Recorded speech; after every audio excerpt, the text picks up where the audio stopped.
Okay, so now another story. I'm giving these stories as they come to me. But another story that came to me just thinking about walking through my grandmother's complex was when we were small, my sister and my brother and I, we used to play in the complex with other kids. And one really popular, really nice girl, her name was Marie, and she was from Haiti, which is, I think, is actually pronounced Iyati.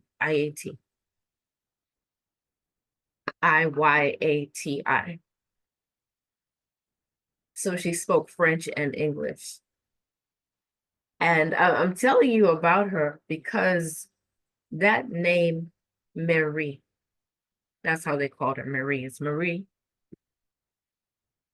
That name was a corruption of a title of Nana Adjoa, Maya Bosom, who in Kemet is known as Aset, Merit, Merit.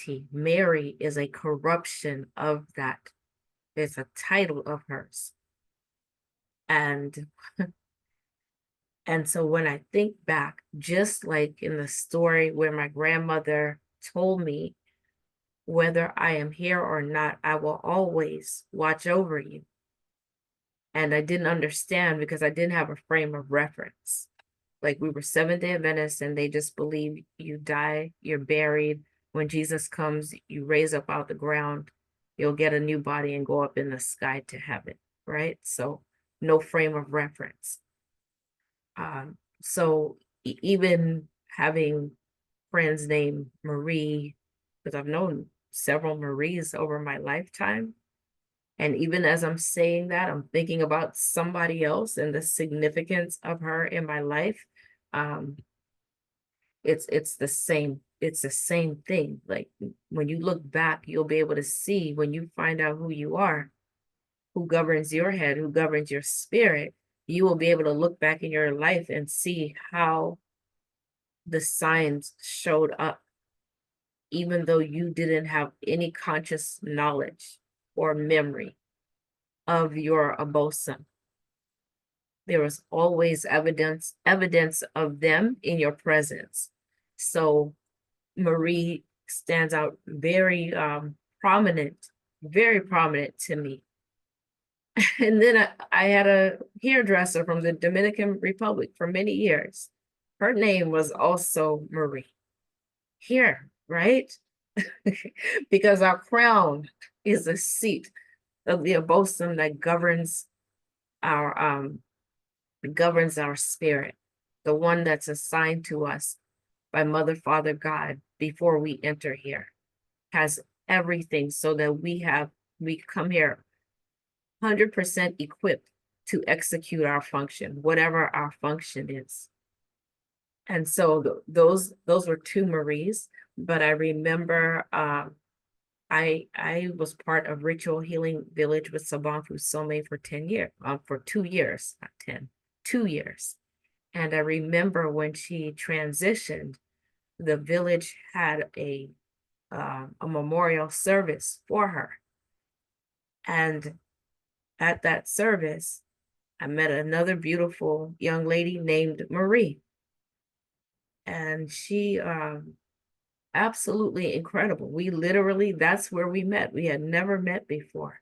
And the memorial was for people who had done work with Sabantu. So she had done work with her, but not through our Ritual Healing Village. Um, and then I can think of my cousin Jillian, who would come from college. She lived in California. She would come from college, where she went to school in Alabama, and she would come and spend time with us very frequently during her breaks. And sometimes she would just come for the weekends. And she usually would bring a friend with her. And the friend that she brought most of the times was a young lady from Ghana, and her name was Adjoa. So walked straight in my house, knew nothing about Nana Adjoa, nothing. Didn't even know that it meant Monday born. And it's not just Monday born. That's not really what it means. What it means is that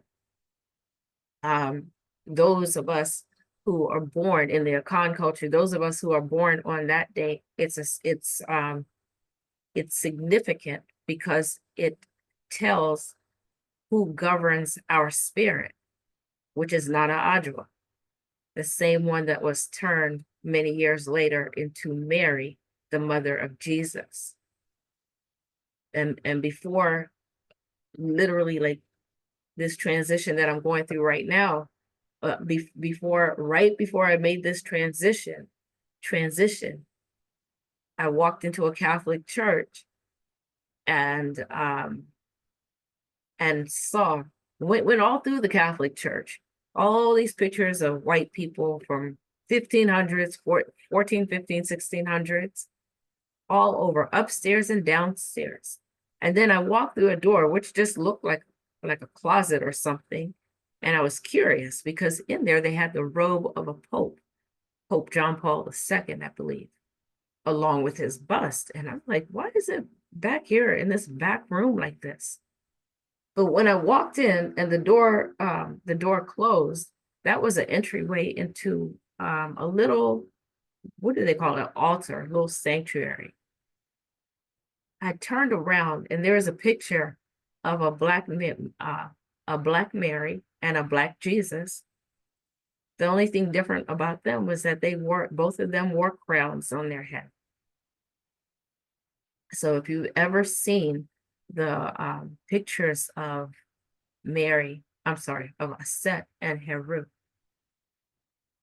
then you would know it, and Aset and Heru in ancient Kemet. Then you understand when you see them side by side where they get that image of the white mother of Jesus, Mary, and a white baby Jesus.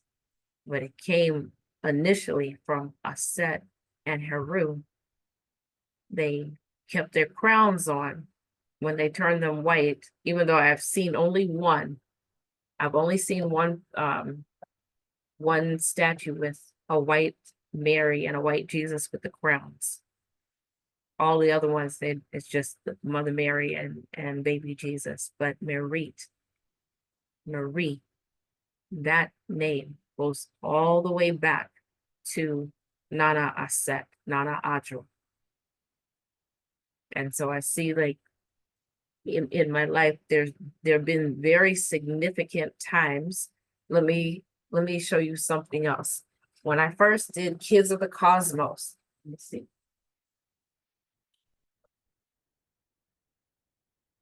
Okay, when I first did Kids of the Cosmos, and I put it out there some years ago, and this was for, I didn't even know about our traditions at this time.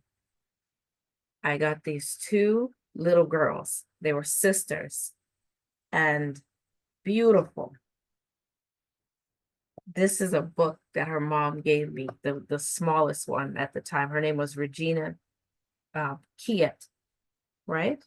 And this is her. And this is the front of her book. And if you see there, it says Regina Kiet, baby goddess, look, Aset. See that? Aset. So my first Kids of the Cosmos ever, and Nana Aset shows up, which is reminding me that the year that Prince died, I did, it was a week that he died, actually. I did a week-long webcast, and I had about 20 of my colleagues who were healers, teachers, authors, and some of my mentors were part of that webcast. And I was supposed to start it out 10 o'clock, I think it was at 10 o'clock. 10 o'clock in the morning, I think we were starting. And we'd have 3 to 4 speakers a day.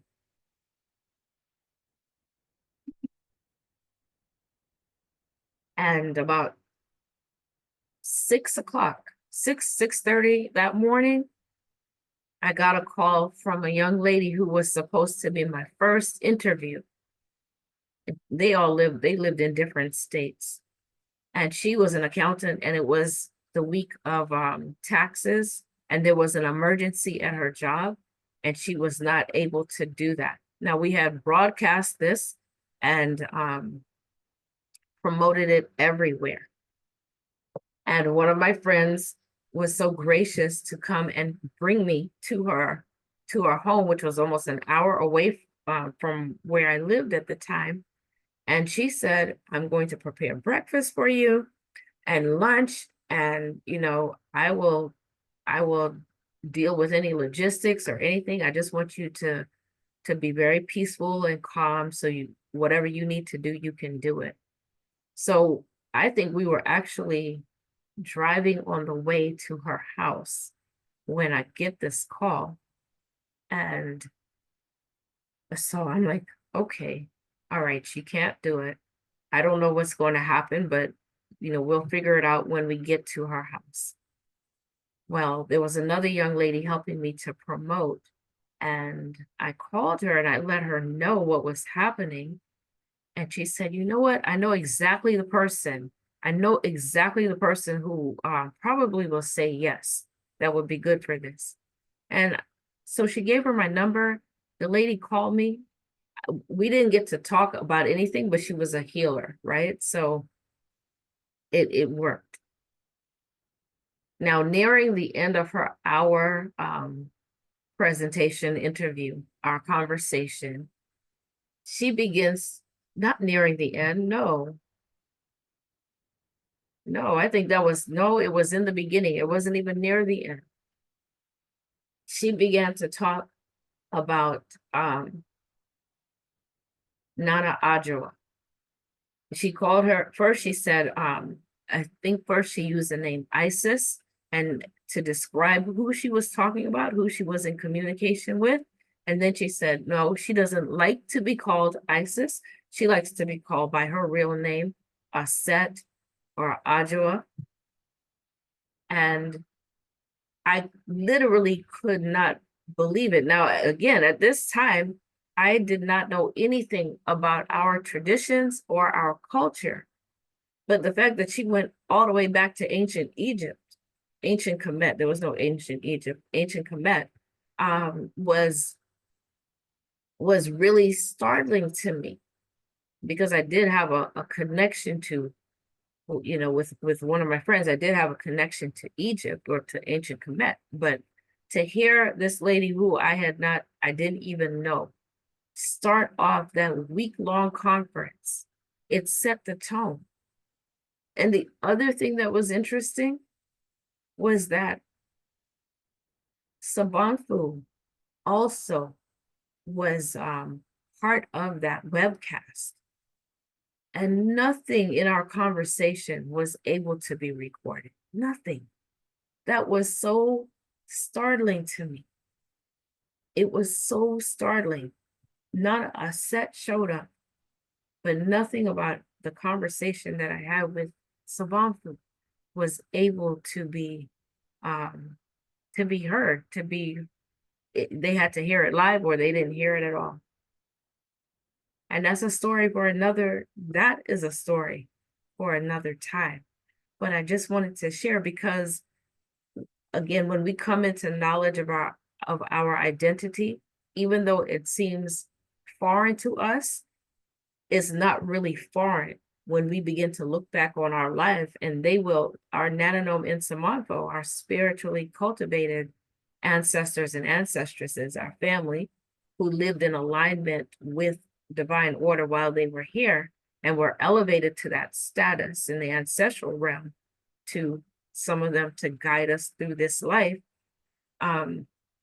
They will point out these different things to us to show us that even though we rejected hearing them, because for some of us as Christians, we're told, okay, if you hear anybody talking to you, or you're seeing things, that's evil, those are demons, right? They didn't say, oh, you're talking to your family. Yeah, can you pick up on wayward spirits? Absolutely. But mostly our family is in communication with us. And so thinking that, oh, this is something all new, then you come to realize, no, this is the natural way that we operate. So I am supposed to see, I am supposed to hear, I am supposed to perceive. I'm not supposed to walk in this world blind. I'm not supposed to be walking into walls. I'm not supposed to be walking into barriers, because when I'm operating in balance, then doors open. I may walk up to what appears to be a wall, and the path would be made plain. Somebody will show up. That's a whole nother story. I have so many stories like that, as you all do too. But I wanted to just share that about Nana Adjoa, also known as I said, and um how she's been showing up in my life all along. All right, thank you.